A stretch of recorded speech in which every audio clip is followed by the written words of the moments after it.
What is up? Thank you for coming to my channel, Prison POV. Shout out to the joiners. Shout out to the Point of View crew and the Point of View crew member who's getting the honorary shout out in this video. It's going to be Pilot. Shout out to Pilot. Much love to you and yours, homeboy. And trip on this. I believe I misspoke. Either in my last live or my last video or both. Because I stated that I got 6 months in the current youth facility for burglary. Which isn't true. No. I actually got 5 days for the burglary in juvenile hall, but 6 months in the current youth facility for a violation. For not going to school and not programming and just running amok. So hey, let's pick up right after the getting caught for the burglary and just go from there and talk about some juvenile time I did. Let's get it, let's go. So Ronnie, Camille, and myself attempt to rob Rollins' house. We get caught. Cops are looking for us. We catch a ride with a truck driver. In fact, I'm a little bit too close maybe. We get a ride with a truck driver to what we assume is going to be Fresno, California. And Fresno's like big city lights. It's just a big city, a cool place for some runaways to blend in, hide from the cops. But he didn't take us, this truck driver who gave us a ride, didn't take us to Fresno. He dropped us off in Visalia. Big difference. It's almost like thinking you're going to Earth, but you get dropped off at the moon instead. No disrespect to Visalia. I'm sure it's a lovely place, but it was farmland. Nothing but farms and farmlands. I'm sure it's grown since then. This was the early 90s. We didn't see nothing and we walked all day long. Finally end up at a Taco Bell. We didn't have any money, but we ate somehow. I don't know how that happened. Ronnie calls his mom and says, "You got to come get us. This isn't working out." And she sends the cops. They come arrest us. Next thing you know, I am in what I could only assume is Visalia Juvenile Hall. They take Ronnie, Camille, and myself into juvenile hall. And then they separate us. They give me a ice cold shower, a single man cell, and I'm out. Out like a light, very tired. It's been a long day. Homeboy, but then I wake up for breakfast. And they put me out in this day room. And it's like a big picnic table. And there's all these kids. We're sitting down for breakfast. And I'm the only white dude. Everyone else is Hispanic. And I sit down. And the kid across from me says, "You have lice." No, he doesn't tell me. He tells the dude next to him, "This guy has lice." But definitely loud enough for I to hear it. I'm thinking, lice? I have lice. And I burped and blew in his face. And they jumped me. It was on and cracking. I didn't care. I laughed. I didn't care not one bit about the violence, getting jumped, getting punched. It was nothing. But it kind of bothered me, him accusing me of having lice. What's up with that? But it took several years for it to dawn on me, like, duh. The reason why he said I had lice is because my head was shaved down to a 000. 00, whatever you want to call about it. Call about it. Whatever you want to call it, dog. 00, 000, no guard, skinhead full blast. Looks like a case of lice to them. So, dude, that happened. I chalked it up as great fun. Next thing you know, the cops come get us, snatch us up, drive us down to Bakersfield, throw us in Bakersfield Juvenile Hall, go to court and get 5 days for the burglary. The 5 days I did in Juvenile Hall was, homeboy, I was going to say it was uneventful, which it was. However, I did meet an adolescent J-cat. In case you were wondering, they do exist. I say it was uneventful because I was in my cell the entire 5 days. Somehow I ended up with a stack of Reader's Digest like this. And I was just reading all these Reader Digest stories, homeboy. But this J-cat lived right across from me. And the thing about him, he was a flasher. He was showing his junk to every cop that walked by. How I know is because by the cop's reaction. Every time they'd come walking by and look in his cell, they'd say, "Hey, what are you doing? Get dressed. Stop doing that." And I'm thinking, damn, what's up with dude? He's just like a nudist. Finally, he shouts out to me. It's like on day 2. He's like, "Hey, cell 112. I guess I was in cell 112. I mean, there's no way I can remember back to when I was 14 in juvenile hall, the cell I was in. 112 sounds good to me. Hey, 112, he says. And I'm like, yeah, what's up? He says, dude, take off all your clothes, get butt naked, and when the cops come by, do jumping jacks. And I said, no, I'm good. No, thank you. I said, bro, I'm in and out of here in 5 days. I'm not even going to be here long enough to go crazy. You can consider such a thing. Bro, I'm out of there in 5 days, dog. I read a bunch of Reader's Digest. On the streets, not long, but long enough to break into a skinhead clubhouse and rob them and clip them and take a bunch of stuff that ain't mine, homeboy. So I clip these dudes. And then a couple weeks later, when the skinheads find me and catch me and give me a beat down for breaking into their clubhouse, I end up catching a violation that same day. I was on the way to talk to my probation officer about this up-and-coming violation because I was a non-compliance when the skinheads saw me, and the skinheads whipped that ass, homeboy. So next thing I know, I'm in juvenile hall, and I remember I couldn't lay on the left side of my head because I got a hair right here. I could not lay on the left side of my head because my ear was big, hurtful, and swollen. And now this 30 days in juvenile hall was much more active and off the hook than the 5 days I did, where I sat in the cell and listened to this J-Cat try to show all the cops the ding-a-ling. Now, this 30 days was different. A lot more day room, a little bit of school, some work in the kitchen. And I seen this kid pick up a chair and smash another kid with it. And it knocked his tooth out. And the tooth somehow ended up in the rolled up part of my pants. I mean, I guess that's the only thing I come up with because I get to my cell later and there the tooth is on the floor. So I was like, whoa, it must have went in my pants, and I took my pants, unrolled the pants, whoop, and I mean, I guess it could have landed on my shoulder, and I just like balanced it all day, or maybe like behind my ear, and they're cracking my finger. Whatever the case may be, dude, that tooth got out of that dude's head in the day room from the chair, ended up in my cell, trip out, and I had somewhat of a before they were famous experience happen to me, a little bit of a before they were famous, homeboy, because there's a skinhead from Bakersfield named Robert. He has a nickname. I do not know what it is. I know his last name. I'm not going to throw it out there. Robert N. And when he was 18 years old, he caught a very high-profile case in Bakersfield. He went to a party. Cállate, way! He went to a party, and the party tried to attack him, but instead he attacked the party. I mean, he just got off on a gang of fools, homeboy, and just left all these victims laying in his wake. So you know that he was supposed to be the victim, and actually they were the victim. But he did it to such a brutal degree, homeboy, they ended up slapping the cuffs on him. He got charges, and he got broke off something crazy like 15 years. Because he just went full blast with it. Crazy, though, that he was like the intended victim. They were all going to get him. He ended up with 15 years. But that's not the crazy part. It's kind of crazy. But the thing about it is when the 15 years was over and now he's back on the streets, he's only out for like a month and does the same exact thing. Walking down the street, though, Chester Avenue by the Garza Circle, sees someone, gets mad, ends up getting off on some fools and just catch himself another 15 years. And it's like, chillax! It's like, okay, that dude's for real. I mean, a lot of people say they are for real, but that guy, no, he is for real. For real, he ain't playing.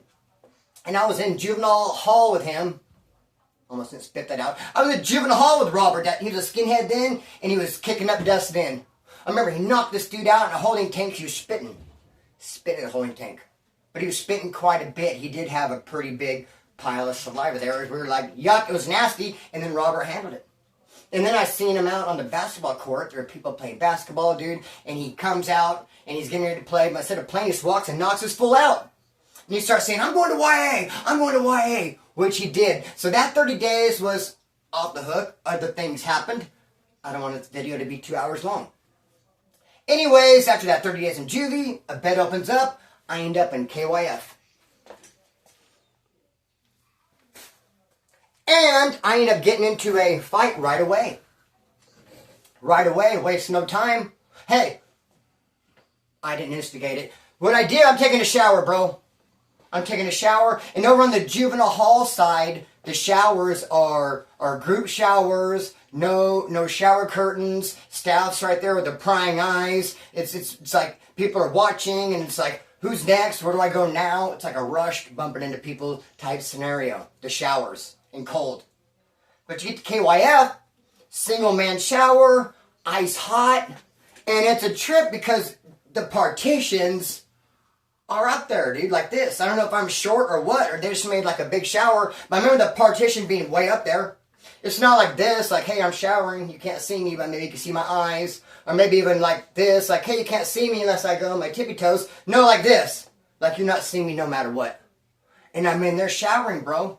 And I'm a 14-year-old male going through puberty, and I'm rubbing one out. Why wouldn't I be? And I shouldn't have to apologize for that. It's very, very normal, very, very common. But what's not normal or common is a dude, Renee, who was next to me. He literally grabbed hold of the partition and lifted himself up. And was holding himself up long enough to stare down at me. And I can only see his eyes, dude. His eyes lit up, and he's laughing, and he's and he's talking smack, but I can't hear him. But I can tell he's laughing, and he's clowning me, bro, and he's staring at me.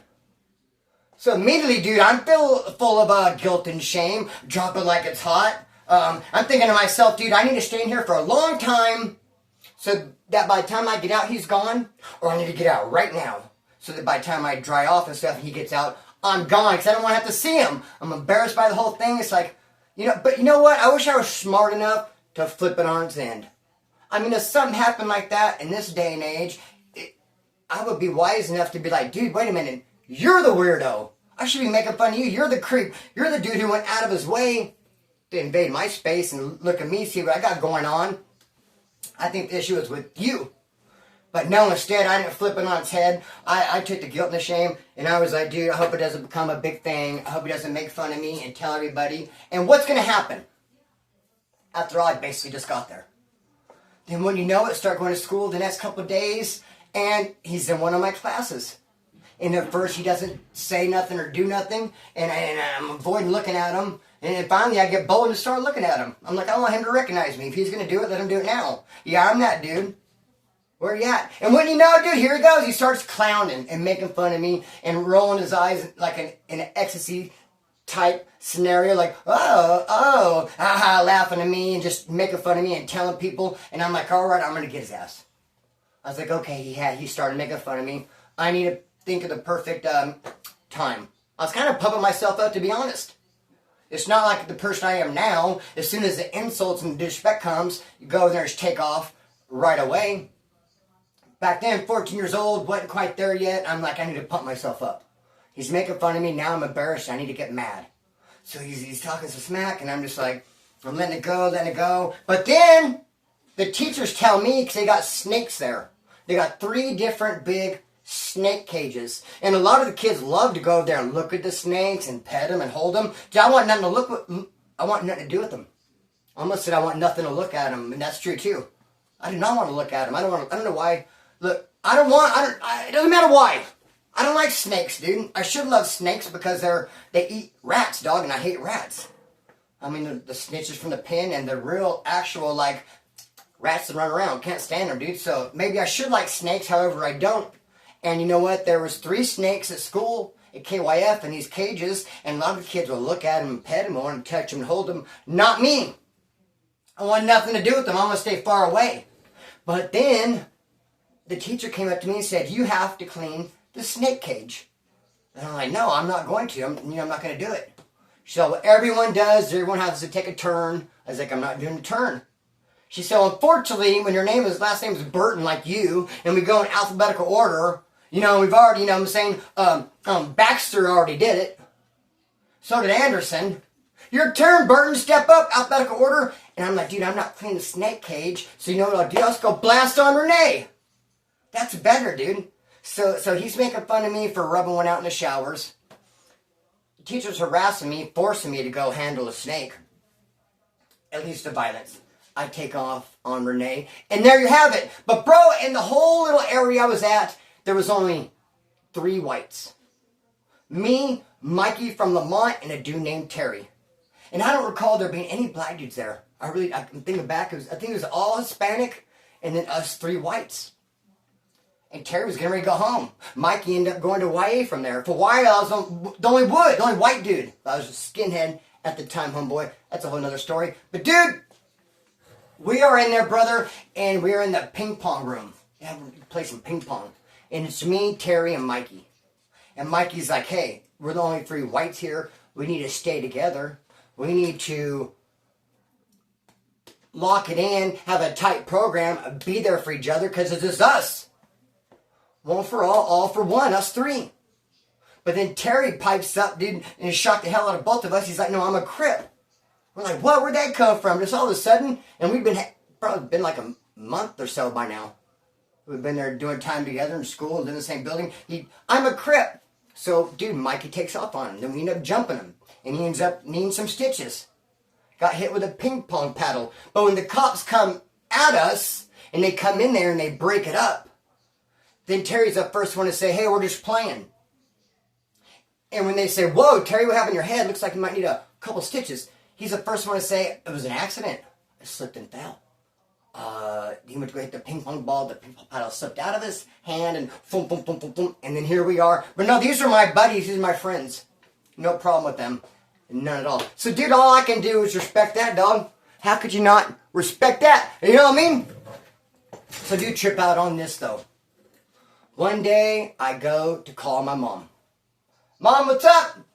And she says, hey, don't tell anybody I'm telling you this, but you're getting out on Thursday. And I believe it was a Friday. They don't tell you, you're out date, you don't have a calendar, and you're not just Xing off little days, and 12 days left, 9 days, 10 days. None of that. You have no idea.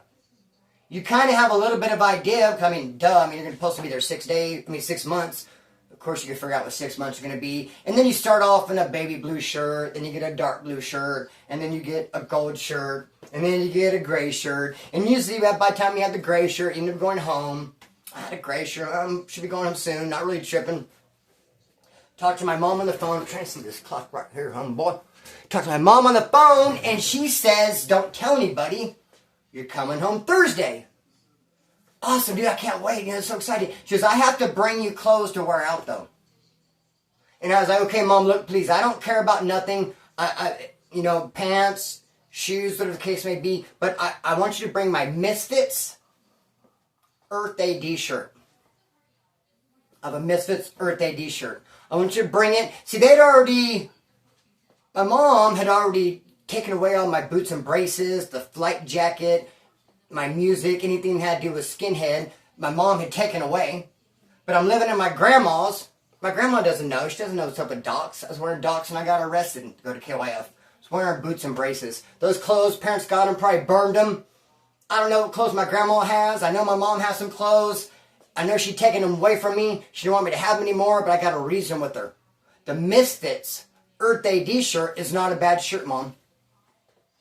I mean, no right bird hats, box in the garage, it's black. I can see it, bro. I can just picture it right here in my mind. Like it was yesterday. It has some purple, has some like glow-in-the-dark green. There's like a cloud skull type thing. The Misfits! Earth AD, punk rock. Bring the shirt, Mom.